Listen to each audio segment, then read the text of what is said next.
കുഞ്ഞാലിക്കുട്ടി നൽകിയ പത്രികയിൽ ഒരു കോളം പൂരിപ്പിക്കാതെ ഒഴിച്ചിട്ടിരിക്കുകയാണെന്നും അത് പത്രിക തള്ളാൻ മതിയായ കാരണമാണെന്നുമാണ് ബിജെപിയുടെ വാദം. വിവരങ്ങൾ മറച്ചുവെച്ച കുഞ്ഞാലിക്കുട്ടിക്കെതിരെ കേസെടുക്കണമെന്ന് ബിജെപി ആവശ്യപ്പെട്ടു.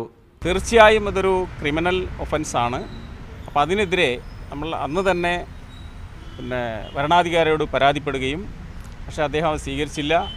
അദ്ദേഹത്തിൻ്റെ കുഞ്ഞാലിക്കുട്ടിയെ നോമിനേഷൻ സ്വീകരിക്കാനുണ്ടായി. അതിനെതിരെ ഞങ്ങൾ ഇലക്ഷൻ കമ്മീഷന് പരാതി കൊടുത്തിട്ടുണ്ട്. അതോടൊപ്പം തന്നെ ഇന്ന് നമ്മുടെ പോലീസ് സ്റ്റേഷനിൽ നമ്മൾ അതിനെതിരെ നടപടിയെടുക്കാൻ വേണ്ടി പരാതി നൽകിയിട്ടുണ്ട്. നാമനിർദ്ദേശ പത്രികയുടെ സൂക്ഷ്മ പരിശോധനാ ദിവസം തന്നെ ബിജെപി തെരഞ്ഞെടുപ്പ് കമ്മീഷന് പരാതി നൽകിയിരുന്നു. RP ആക്ട് 125A, IPC 177 എന്നിവ പ്രകാരം പോലീസ് കേസെടുക്കണമെന്നാണ് ബിജെപിയുടെ ആവശ്യം. കേസ് ഡയറക്ടർ ഓഫ് പ്രോസിക്യൂഷൻ ആലോചിച്ചിട്ട് എടുക്കുമെന്നാണ് പറഞ്ഞിട്ടുള്ളത്.